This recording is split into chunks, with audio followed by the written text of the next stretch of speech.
peace. He's been speaking in Brussels this afternoon. Putin is trying to wipe Ukraine off the map. He's trying to fundamentally change the security architecture that has kept Europe safe for decades. And he is trying to crush our freedom and way of life. The Defence Secretary has insisted the UK can talk to Syrian rebel leaders, even though they are a designated terror group. John Healey's been chairing a meeting of the government's Cobra Emergency Committee to discuss the downfall of the Assad regime. Sir Keir Starmer's described the case of Sarah Sharif as awful and says questions must be answered. The 10-year-old's father and stepmother were found guilty of her murder in Woking in August last year. A court heard how she had suffered years of abuse and was known to social services. The Prime Minister gave this reaction earlier. This is about violence, it's about abuse, it's about making sure there's protection and safeguards for children. So that's where I think the questions are. But my response, first and foremost, is a human response. It's just the most awful case. Well, Surrey County Council says it's resolute in its commitment to protecting children.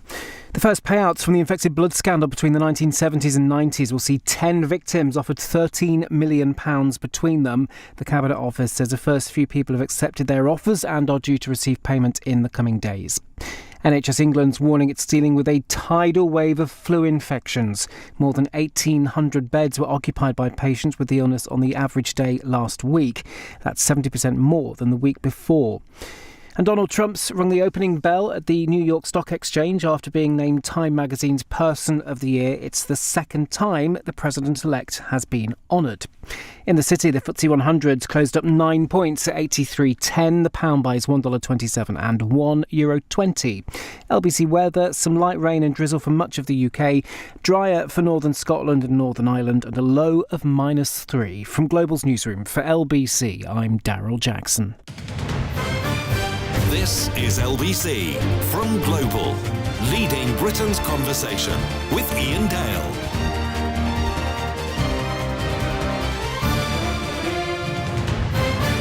Hello, a very good evening. It's 8:03 on LBC. Welcome to the show if you've just joined us. Now, as you know, on a Thursday night at 8, we like to speak to one person, generally, about either a book that they've written or something that's going on in the world today. Well, we've got both of those covered in this hour, and you can watch us on Global Play if you'd like to watch as well as listen. We're going to be talking about this book. I'm holding it up to the camera now if you're watching on Global Player. It's called Plotters, the UK Terrorists Who Failed.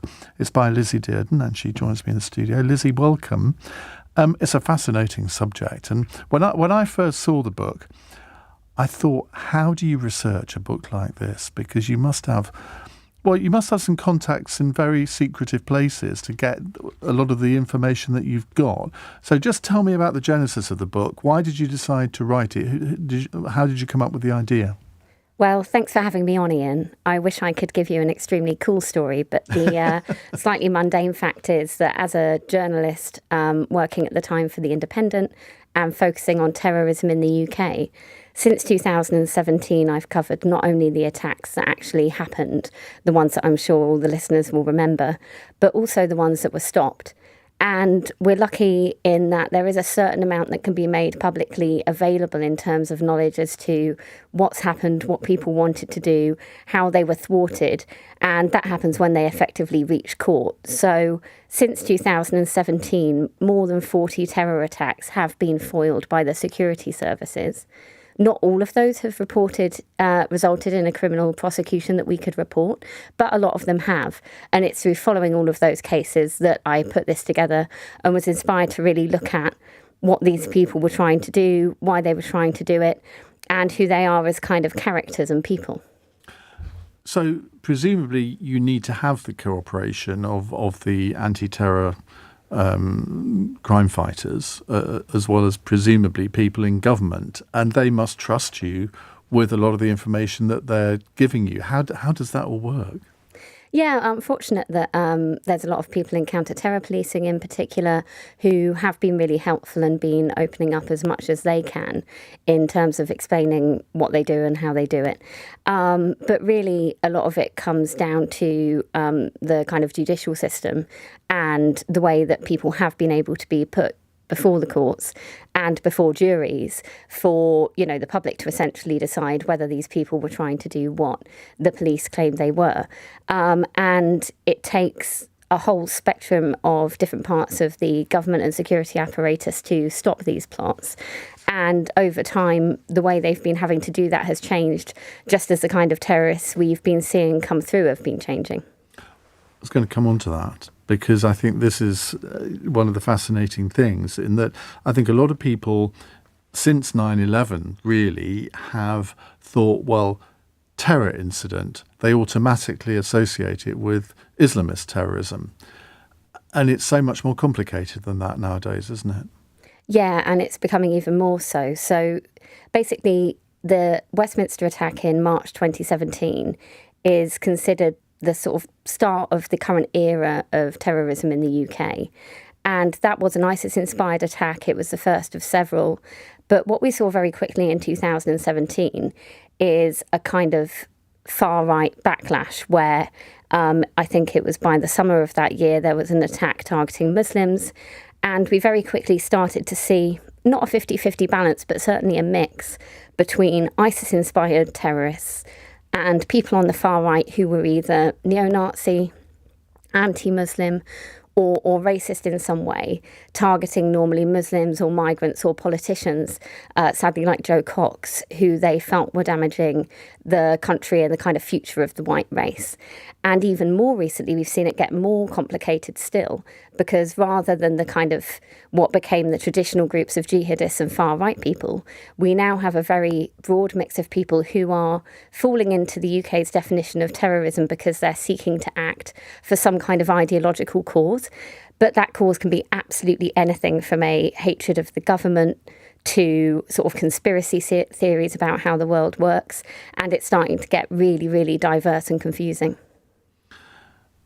In the future, so over the next decade, what do you think we should fear most in terms of terror attacks? Because the Islamist threat is obviously still there, but this new threat from the far right seems to be increasingly prevalent. Yeah, and a decade is a long time in terrorism. I mean, a decade ago, ISIS had relatively recently formed.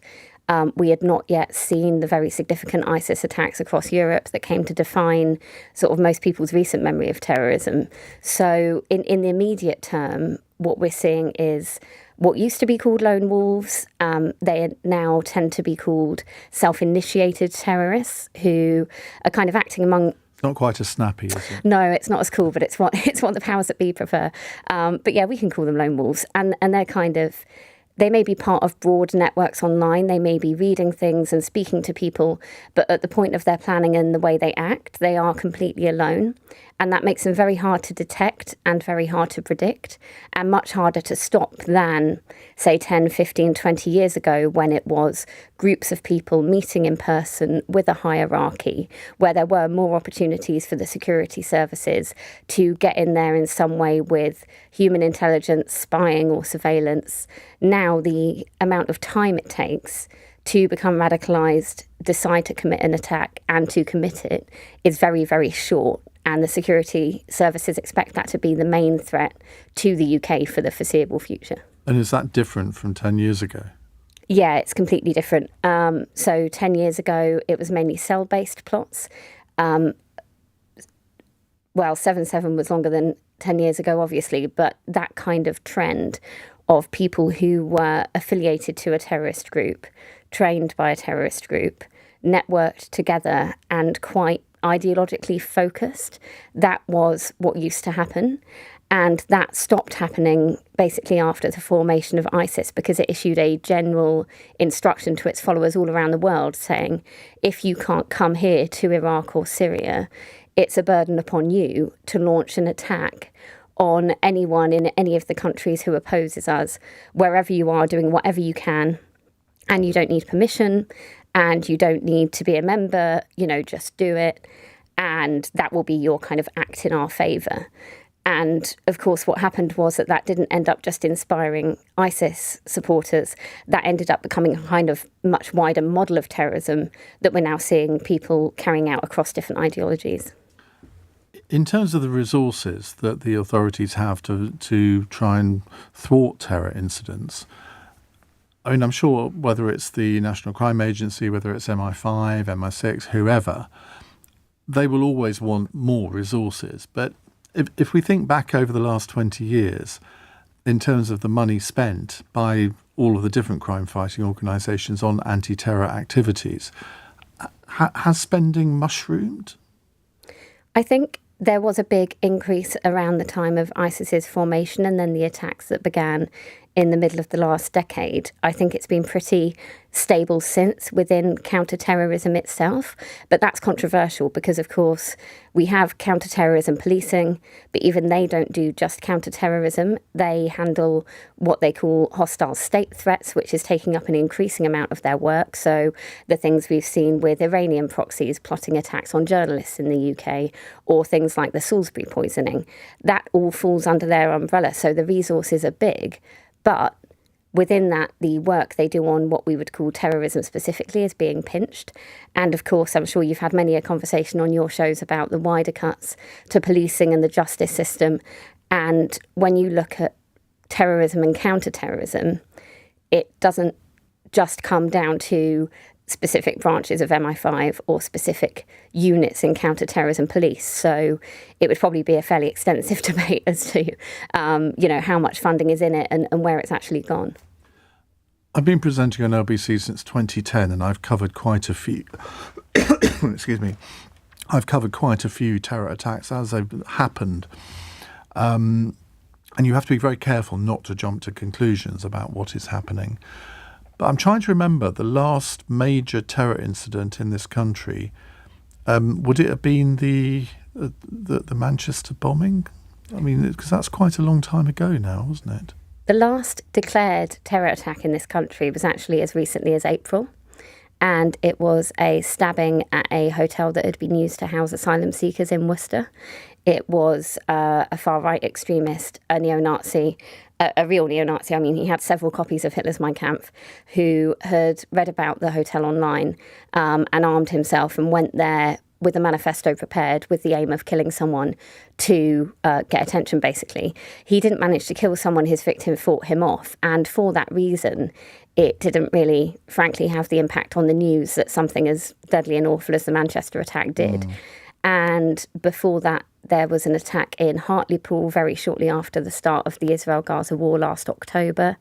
And more recently, before that, we had the murder of David Amos, for example. So all of these incidents have been declared terror attacks, and 18 1/8 attacks have been declared terrorism since 2017. But touch wood, touch everything, we haven't yet seen anything of the scale of Manchester repeated.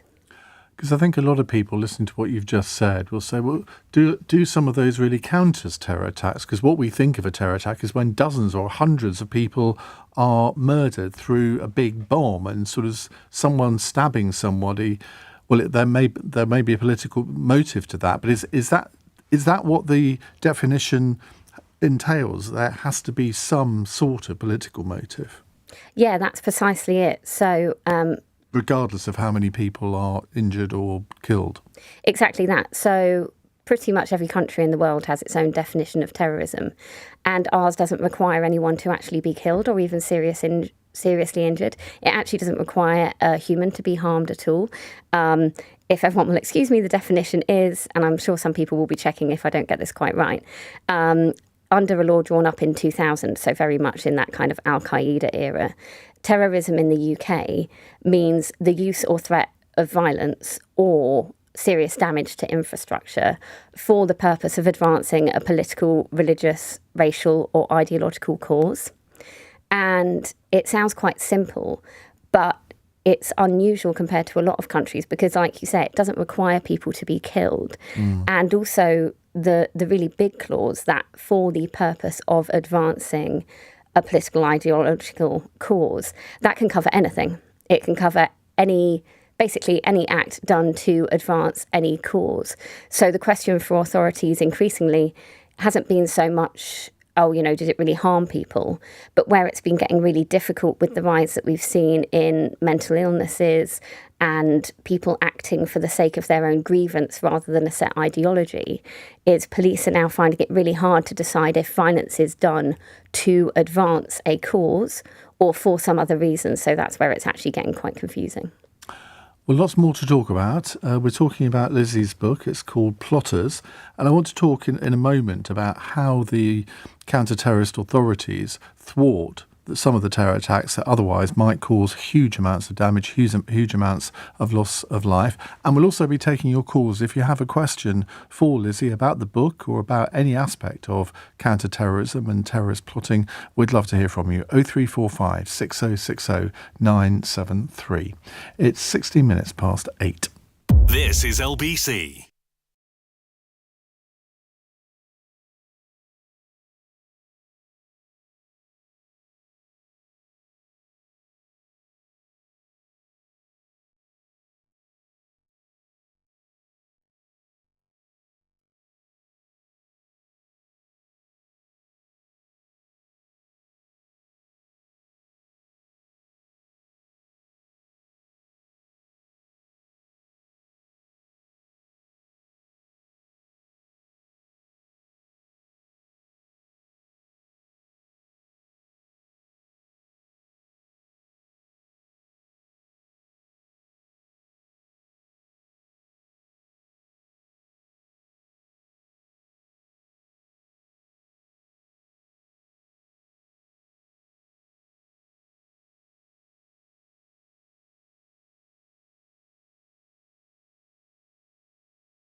Iain Dale. Text 84850. This is LBC.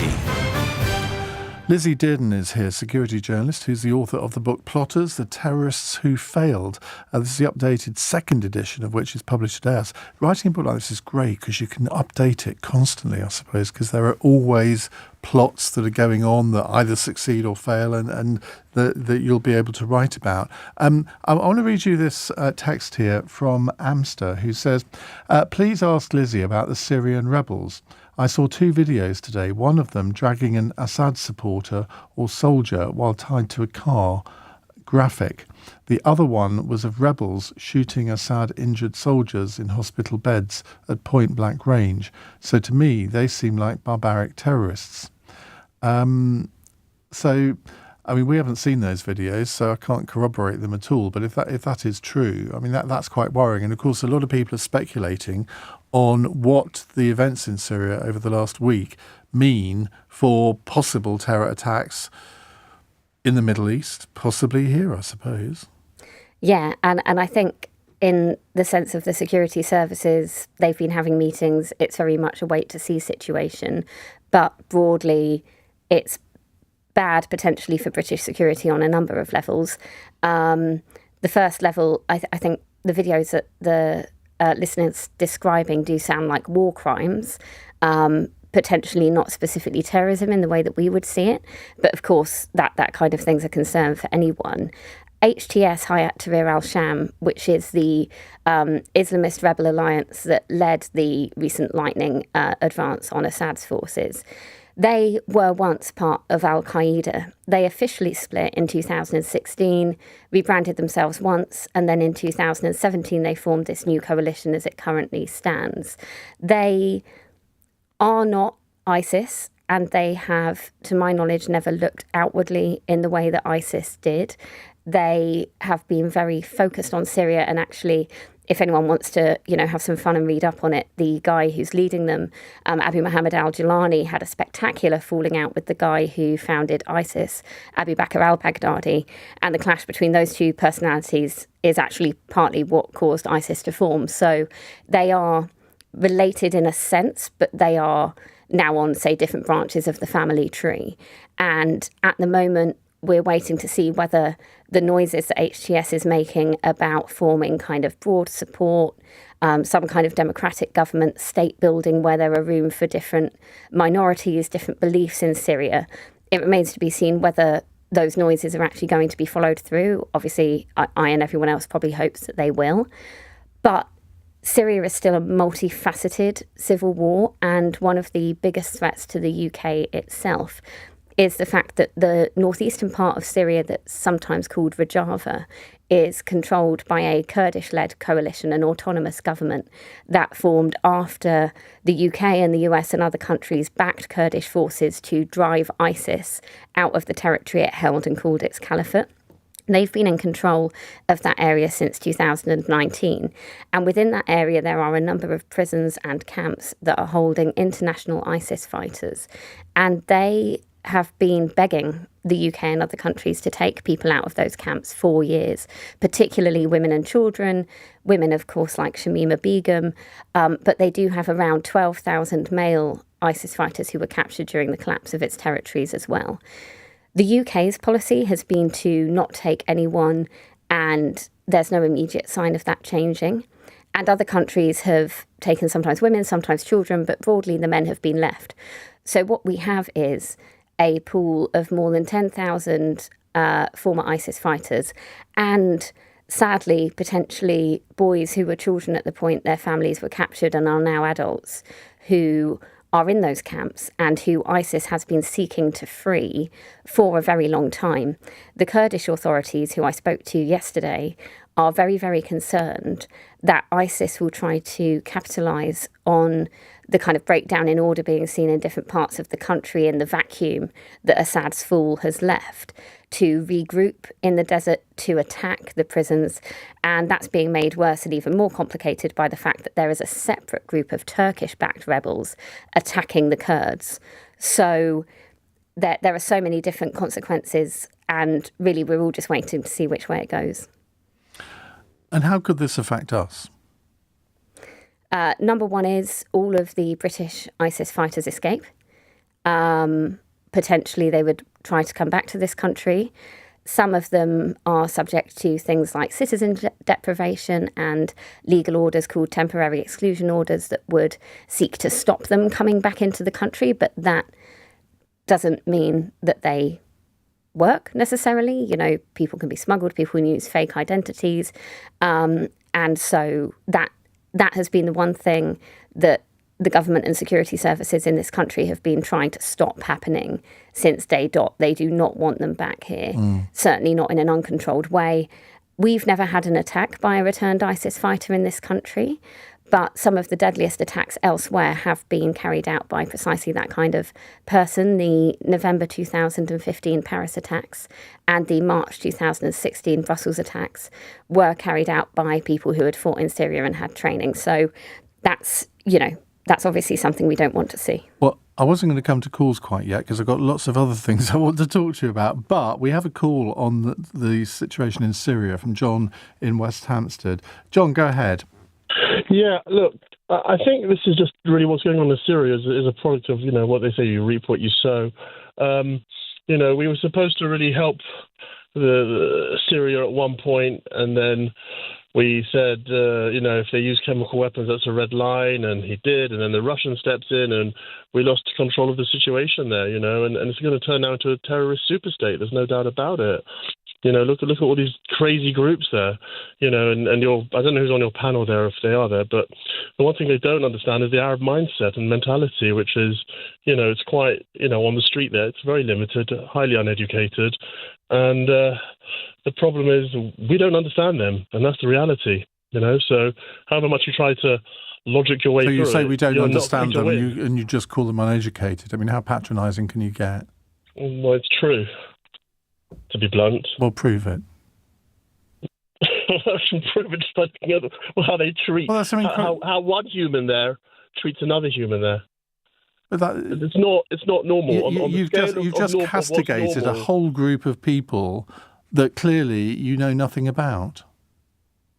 Trust me, I do. I'm half Arab myself, and I can assure you that there is a deep lack of education going on within the Arab world, and they do that on purpose to ensure that when the tyrants come along, they can control the population. That's how they've controlled them, by keeping them uneducated all these years. Well, you could say that about a dictatorship the world over. It's not restricted to the Middle East. Well, dictatorships the world over. There aren't dictatorships the world over. Well, there are. You know.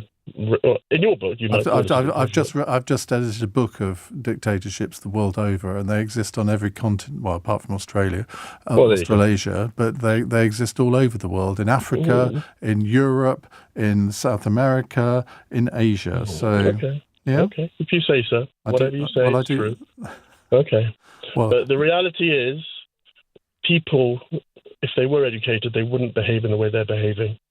Okay. There were many educated people among the Nazis. Well, hang on. Life. Look, just because you're educated does not mean to. Okay, enough.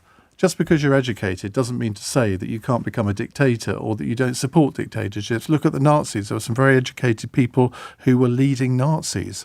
So it's a ridiculous point to make, John. Or Lizzie? Any sympathy with what he said? Yeah, I mean, certainly not calling the Syrians uneducated, although on a factual basis, obviously, after 13 years of war, there have been many humanitarian reports by the UN and other people on the dire state of the way children and young people have been treated in that country for many years, obviously. But I think state building is very difficult after this kind of government is toppled. We've seen it in Libya after the fall of Gaddafi. We saw it in Iraq after the fall of Saddam. And it's a very tight balancing act that many countries around the world have never got right, where Western nations like the US and UK will obviously want to support what they would see as a democratic government. But the perception of that support can be very negative, and Russia and Iran in particular will obviously try to utilise any Western support as to kind of paint whatever government comes in as a puppet state. And when that happens, we tend to end up historically back in civil war. So I think that the natural fear of everyone is that I don't know anyone who really fears it becoming a terrorist state so much as just going back straight into some form of civil war. How did you get into all of this in the first place? Pure accident.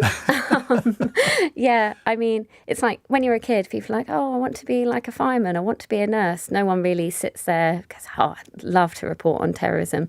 And I didn't either. I wanted to be a journalist for a long time, but I started out in about 2011. I started out working on local papers in East London, where actually extremism and crime were big things. I worked in the Ilford Recorder for some time, and Anjem Chowdhury, the leader of Al Muhajiroon, was a local resident. And I interviewed him a couple of times, and in the end I decided that I shouldn't be giving him the oxygen of publicity, because he was one of those people that somehow had been media trained, or whether maybe it was just a natural ability, I don't know. But you thought, he's somebody who is so eloquent and so clever that he will get the better of most interviewers. Now, I think I held my own against him, but I did decide in the end that he shouldn't be appearing on the radio.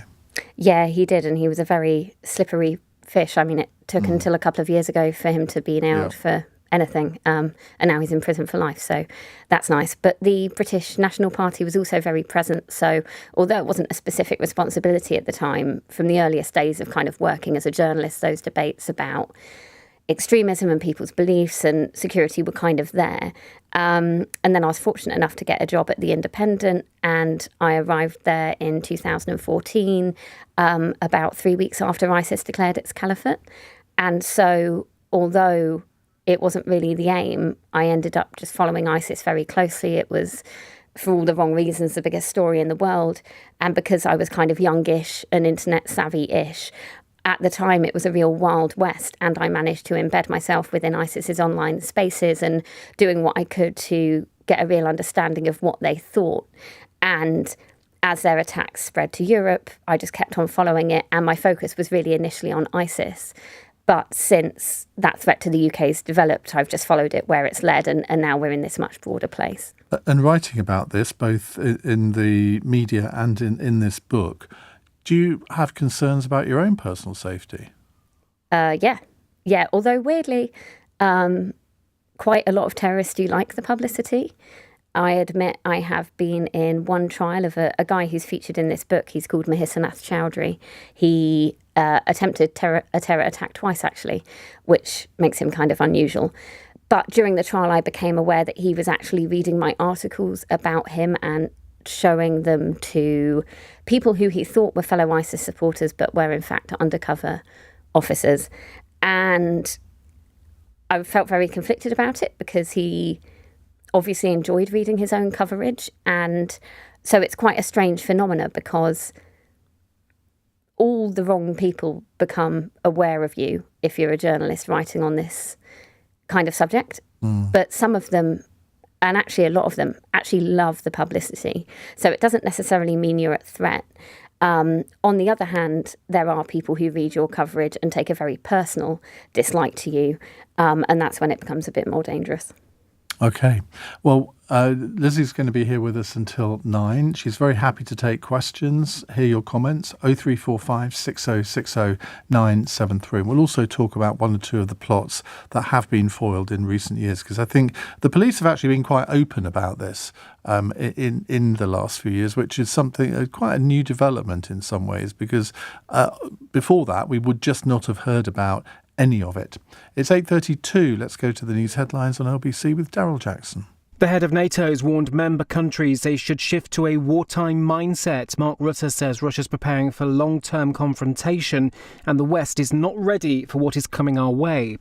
Police searching for a former England rugby player who went missing following Storm Dara say they've found a body. Tom Voice is thought to have been swept away while trying to drive across a flood-swollen river in Northumberland. And NHS England says a tidal wave of flu is hitting hospitals. The number of patients admitted with it has increased 70% in a week. LBC weather, some light rain and drizzle for much of the UK, drier for northern Scotland and Northern Ireland, and a low of -3. This is LBC. The Newsagents, live on stage with Emily Maitlis, John Sopel and Lewis Goodall. We'll be taking what you love and enjoy about the podcast on the road, thanks to HSBC UK. We'll bring analysis and debate from the podcast and no doubt a bit of fun and laughter too. Birmingham Symphony Hall, February the 17th, Manchester Bridgewater Hall, February the 24th, and Edinburgh Usher Hall, March the 11th. Tickets for the Newsagents live on stage with HSBC UK are on sale now on Global Player.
Iain Dale. Call 0345 6060 973. Text 84850. Alexa, send a comment to LBC.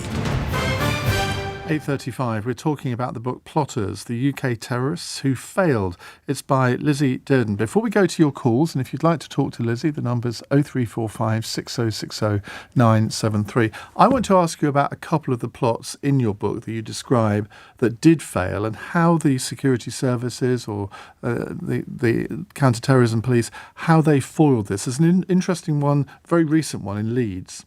Yeah, exactly. So the book, if anyone reads it, and of course I'd recommend that you did, it's split into kind of different categories where basically some plots are foiled early, often with the intervention of the security services, often in quite an organised way where they're kind of watching and waiting for the perfect time to swoop, get the evidence they need, get the most serious charge, get someone banged up for a long time.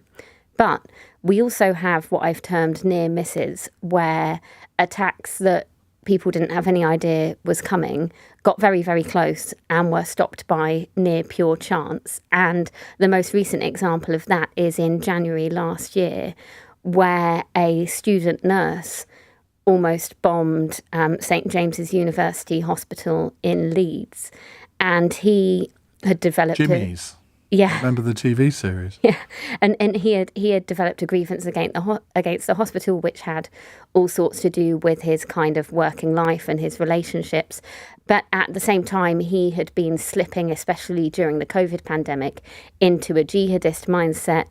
Weirdly, not actually ISIS. He was going slightly older school with Al-Qaeda, but in his head, which is very typical now, he kind of married up his personal grievance against the hospital and his colleagues in his life and his jihadist mindset and decided to bomb the hospital.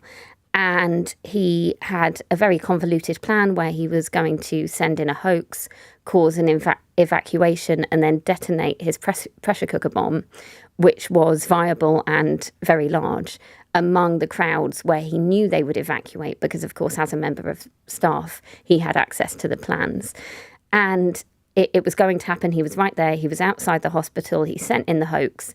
And then a series of things went wrong for him that ended up with him being arrested perfectly peacefully and ending up in court. And the first thing that went wrong was the colleague that he texted the hoax to trigger the evacuation just didn't check her phone, didn't see the text, didn't trigger the evacuation. So he's there waiting outside the hospital thinking, here I go, and then nothing happens. And she read the text hours later, but they only evacuated one small part of the hospital in the assumption as it was that it was a hoax, and they didn't trigger the mass evacuation outside, at which point he started thinking, well, I've got to do something else. So he decided to plant the bomb in a cafe inside the hospital. But then its complete coincidence took another turn. A patient who was actually being treated for a lung infection had snuck out to the pub, and he was then sneaking back into the hospital when he saw this guy, Mohammed Farouk, outside. He thought he looked distressed, didn't know why, out of the goodness of his own heart, went up and started a conversation.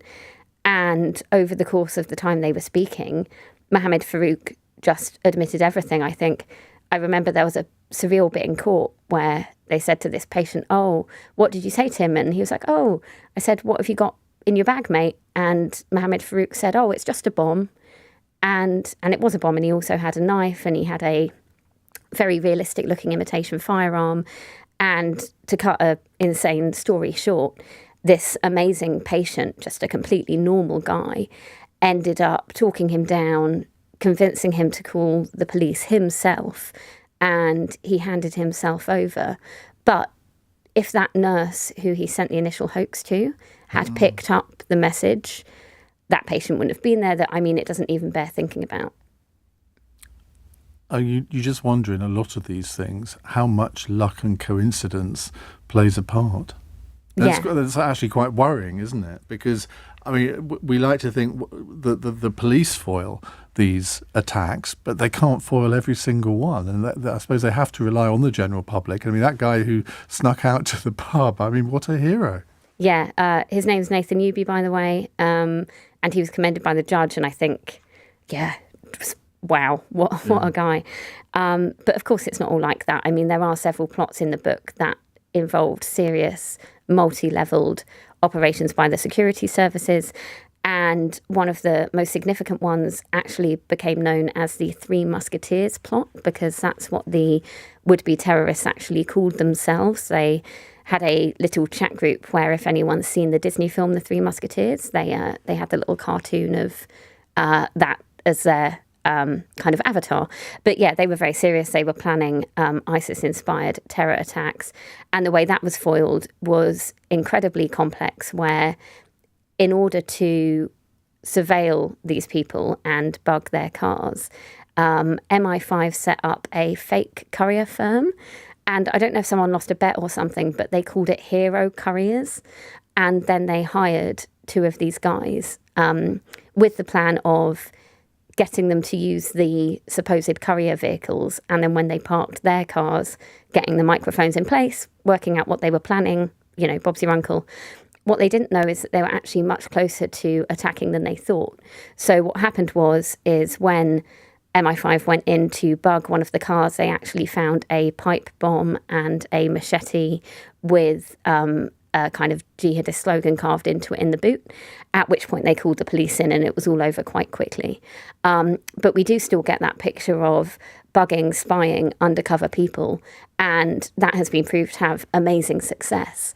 But sometimes it does come down to pure luck. Should we hear from Adam in Luton? Hello, Adam. Hello, Ian. How are you? Good, thank you. What would you like to say?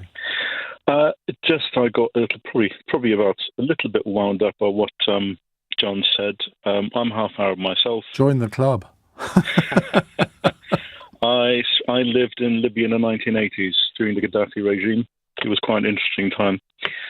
I just have to say, look, when you've been living under dictatorship for like 40 years, 50 years, and you could say that the revolution started in 2011, but it didn't go as successfully. Well, wouldn't necessarily say that Libya was a success itself, but Gaddafi was ousted, I would say, in the most horrible way, and I completely condemn what happened to him.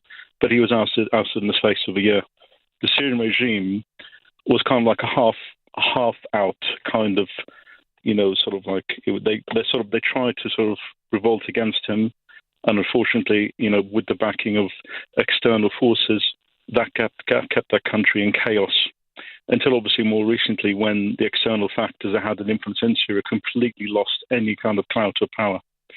And what happened in Libya was that we had the revolution, we got rid of Gaddafi after 43 years, and straight away external countries, I won't name them, but external countries had a hand in ensuring destabilization and the country split into two with two governments.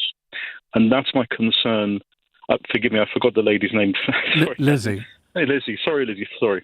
I just wanted to ask you, Lizzie, I mean, where next for Syria? I know this may not be necessarily your sort of like an area of strength necessarily, but where next for Syria? Because my concern is what happened to Libya in the first 2 years after the revolution. In fact, it may only have just had some kind of stability in the last couple of years. But my concern for Syria, with so many external factors, Turkey, Iran, to a certain extent, obviously Israel, because obviously they wanted to make sure they have the secure borders, Saudi Arabia, all of these countries will have a say, Jordan as well. Do you really think that Syria could end up being a stable country, or could it just simply go back into a failed state, similar to what happened to Somalia, similar to what happened to Libya for a few years? Yeah, there are people who are a lot more qualified to speak on this than me, but I think everyone would like to see unified democratic Syria, but how that happens is almost impossible to see at this motion, because like you identify, there are big international players here with completely opposed goals. Of course, Russia and Iran have been supporting the Assad regime. At the moment, they're kind of taking stock and deciding what to do. We don't know if they will try to back him to seek to regain control or if they'll just go away quietly. I mean, the going away quietly option seems unlikely, although both Russia and Iran are being pulled in other directions by the other conflicts we're seeing at the moment. On the other hand, there is a long-standing conflict between Kurdish groups that Turkey sees as a threat and Turkish-backed groups, which is playing out in Syria just as it's playing out in other places. It seems unlikely that Turkey will want to let the Kurds remain in control of the territory that they currently are. So I think it will take a lot, and I don't know exactly what it will take to stop everything spinning off into crisis again. Adam, thank you very much indeed for your call. We'll take more of your calls in a moment to Lizzie Dearden, author of Plotters, the UK terrorists who failed. It's 8:45 on LBC. LBC this morning on Nick Ferrari at breakfast. A catalogue of appalling official failures, allowing two psychopaths to murder a defenceless 10-year-old girl. Christine's in Maidenhead. I work as a GP. Social services are completely overwhelmed with the amount of investigations they have to do. And because of this, I think they drop cases too quickly. John in Seaford. Now, you're a magistrate in this area we're talking about, of course. What can you add to our conversation? That we would never have given custody of the daughter to a father who had history of domestic abuse. Do you think the family court was probably not aware of the full details? We would have had reams and reams of background. Something has gone amiss here. Nick Ferrari at breakfast. Back tomorrow morning from 7. Listen on your radio and on Global Player, LBC.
Leading Britain's conversation. Iain Dale. Alexa, send a comment to LBC.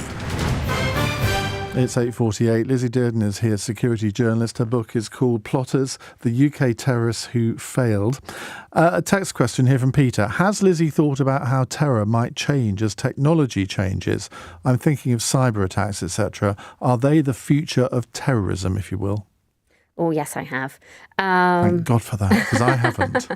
And what's really interesting is, I wouldn't call it a panic, but there was a lot of thinking in the security services about 5 years ago when we started seeing those really big ransomware attacks. If people remember things like WannaCry that almost took down the NHS, almost by accident because it wasn't particularly targeted, but what it does is lock people out of their computers unless they pay a certain amount in cryptocurrency to unlock them.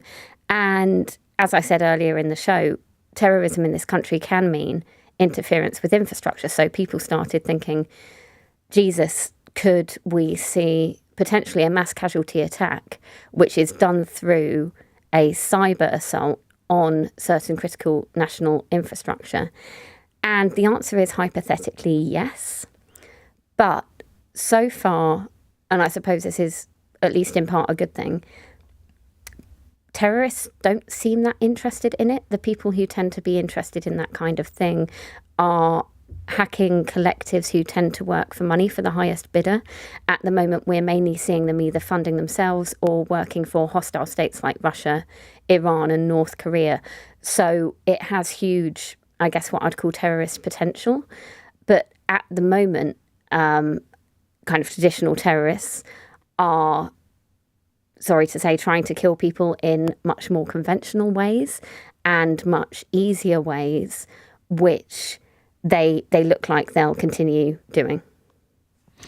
Here's an interesting one from Stephen, who says, Iain, how does a softly spoken young woman have a fascination with evil people who want to kill?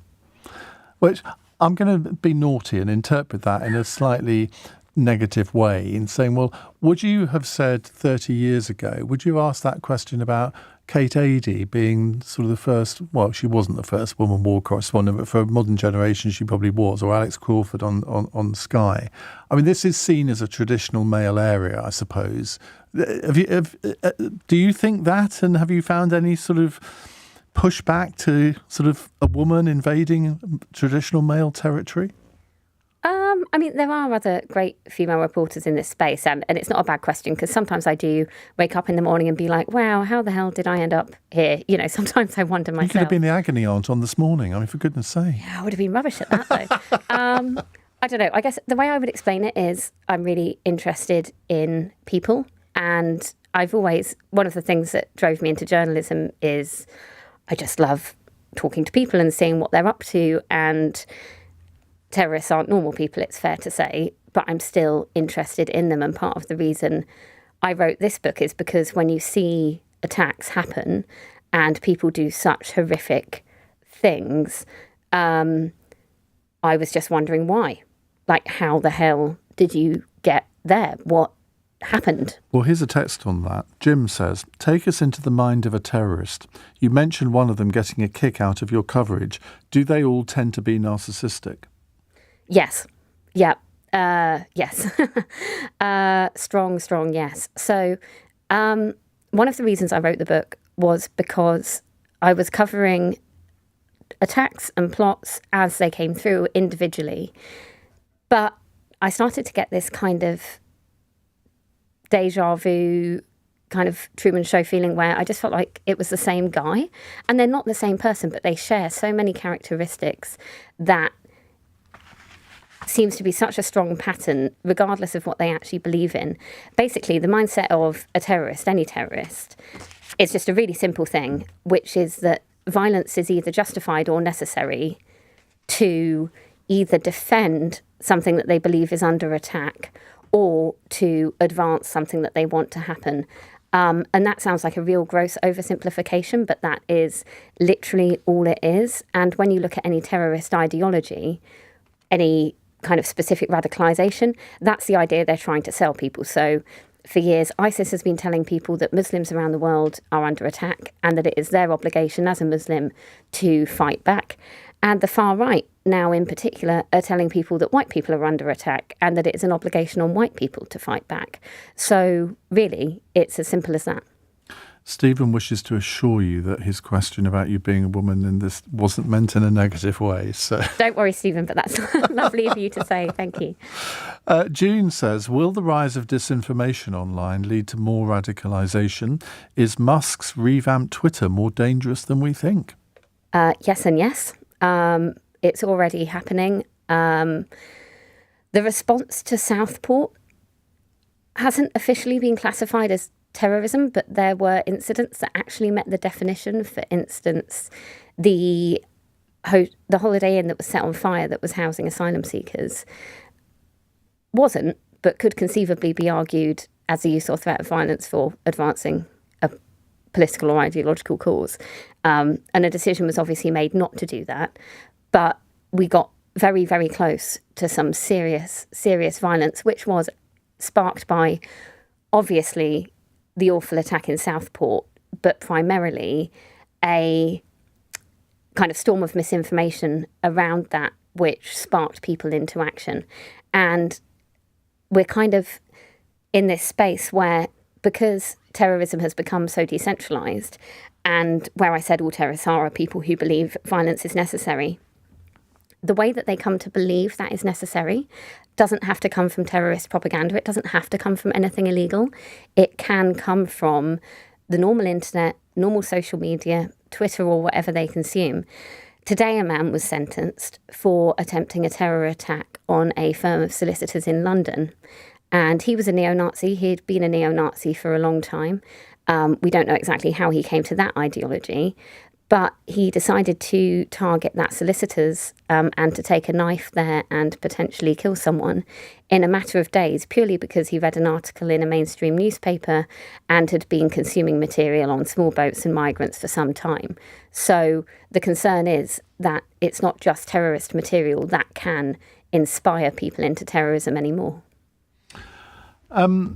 Taz says, if it's white, it's violence. If it's brown, it's terrorism. You can't say that on air, can you, big lad? Not that big. Well, I just did say it on air, but I think that is something that a lot of people, particularly from ethnic minorities, believe, that if it's somebody who's white conducting an attack. It's described as violence rather than a terror attack, and that they would say that we in the news media are to blame for that. I can see why people would think that, but actually the statistics don't bear it out. We're kind of quite unusual in that we have this ideologically agnostic definition of terrorism that the police use, and I'm referring to my own index here. But the last declared terror attack in April was by a white person. In October 2023, he was Asian. In March 2023, white. October 2022, white. November 2021, Asian. October 2021, Asian. 2020, white. But basically, looking back at the terror attacks, there is a mix, and the police have been doing a very thorough job of trying to enforce the definition of terrorism as they see it. That's becoming more difficult, but in recent years we haven't been seeing really a racial divide as much as very finely based judgments on what is something driven by mental health and what is something being driven by ideology. Phil says, how much of this is out there right now as you talk on the radio, without scaring anyone, obviously, but how many people do you think are being looked into? I'm going to scare people on the radio. So there are around 800 live investigations into terrorism, but not all of that is attack planning. So, we can reassure ourselves that can be all kinds of manner of activity. It can be financial. It can be organisational. That does not have to be people harming people. That does not mean 800 people are planning attacks. But it does mean some people are. Mm. And from recent history and from the book, we know that there will be people planning attacks who also aren't in that pool of investigations. So there are essentially quite a large number of people with the potential to act, but it's a big threshold for people to cross. So the aim of the game is always to provide some kind of intervention, be it criminal or something else, that just stops people in this pool before they get to the point where they take that extra step. Final question. I don't know if you're a fan of Spooks, 24, programmes like that, or whether it's a bit too close to home and you find them really boring. But I've always wondered how they get the plots for their different episodes, because it would be, sometimes you think, well, it's impossible for someone to make that up. Are there people sort of essentially on the inside feeding some of the producers sort of like failed terror plots that have gone wrong, and they can then use those in some of their storylines? Does that happen, do you think? I don't know. I've never worked on the kind of fictional side of things, but I was actually rewatching the early series of Spooks recently. Yeah, me too. And I love it. Yeah, love it.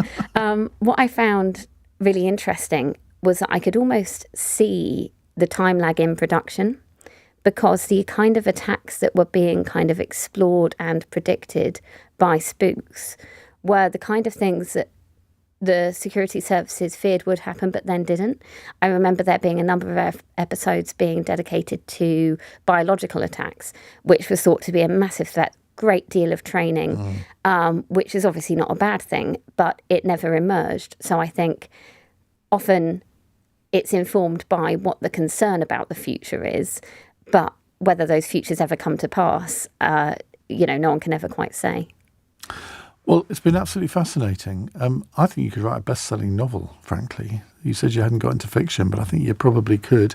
If you'd like to buy Lizzie's book, it's called Plotters, The UK Terrorists Who Failed, by Lizzie Dearden, Dearden. It's published by Hearst.